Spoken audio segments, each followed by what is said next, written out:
Hey everybody, okay, so in this video I'm going to show you how to add two vectors, and it's a very important concept to know. It's going to carry on to later lessons and chapters in physics. Okay, so we have these two vectors, vector A. Note how we have that little arrow on top specifying that it's a vector, has a direction and a magnitude. That's what a vector is. And same for vector B. So we have this vector that is 5 meters per second pointing 40 degrees above the horizontal. Okay, and we have B, which is straight down. And let me just give you, we're just going to go by the standard coordinate system, where going up is positive y, going to the right is positive x. So the first thing to do for each vector, we want to break them down into x and y components. So for A, we're going to break that down into x and y components. The x component would be up to here, see the dotted line. The y component would be about up there, just to give you an idea. Okay, so the x component is this, and what this is equal to, little trig right here, it's equal to 5 meters per second times the cosine of 40.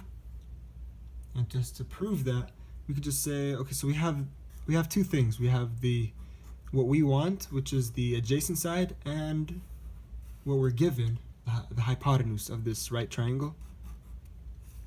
So then we would say cosine of 40 is equal to what? Adjacent over hypotenuse, which is what we want. Let's call it, I guess, A for adjacent, over hypotenuse, which we said is 5, or which is given 5.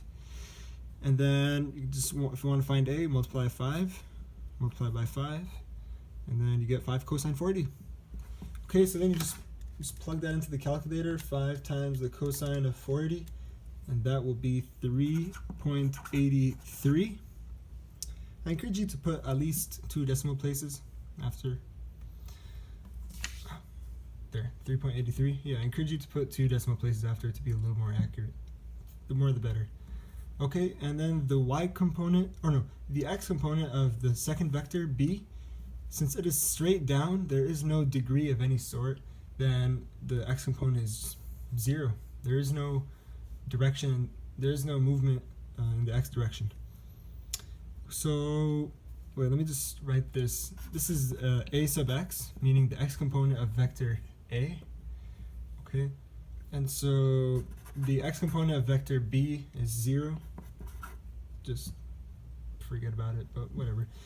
And so then we move on to the y components.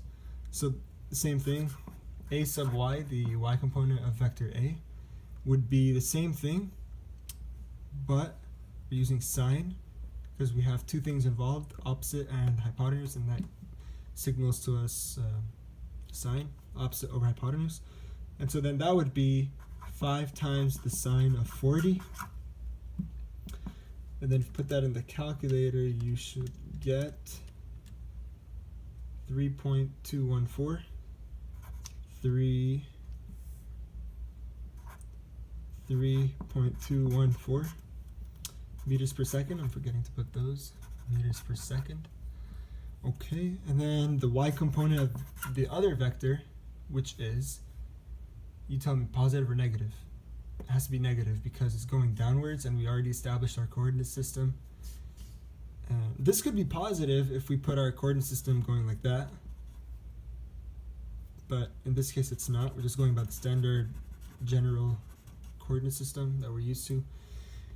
And so this would be basically just 4.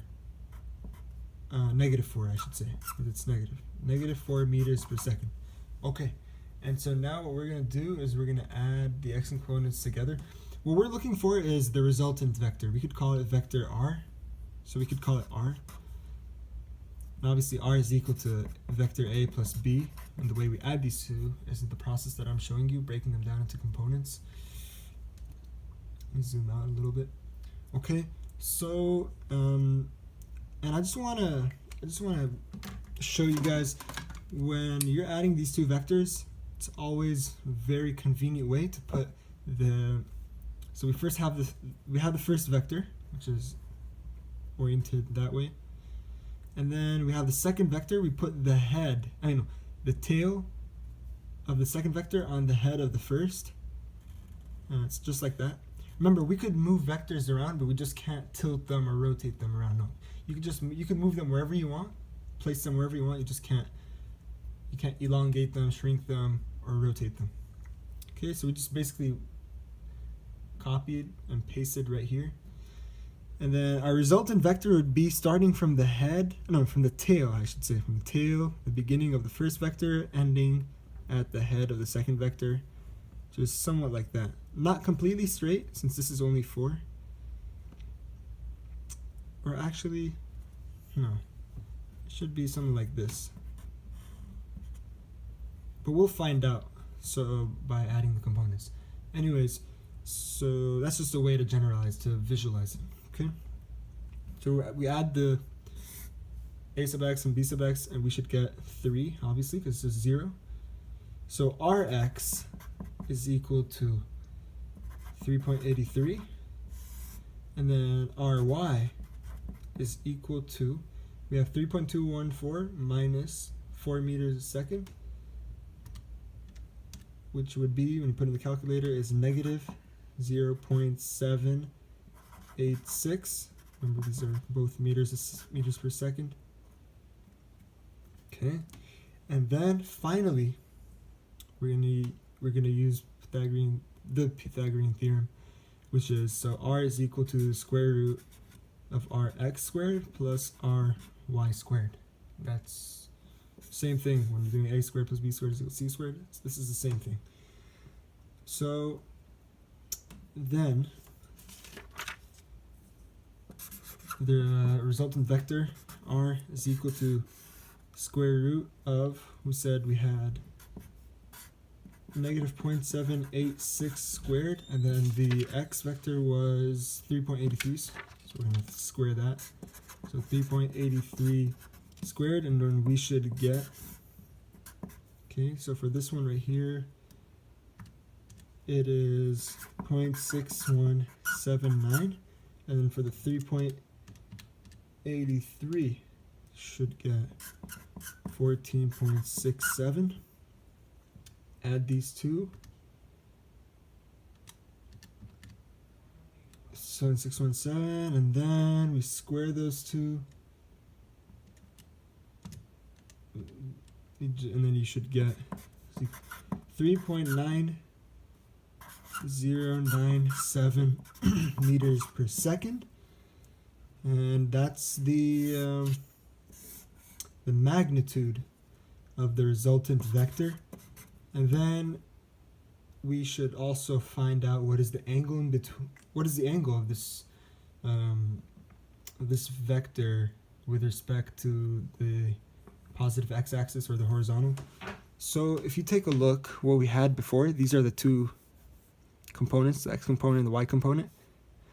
And then it looks something like this. So for the x, we have 3.83, and then for the y, we have negative 0.7, so 0.786, and then the resultant vector was like that, and this had a magnitude of, we said, 3.9097.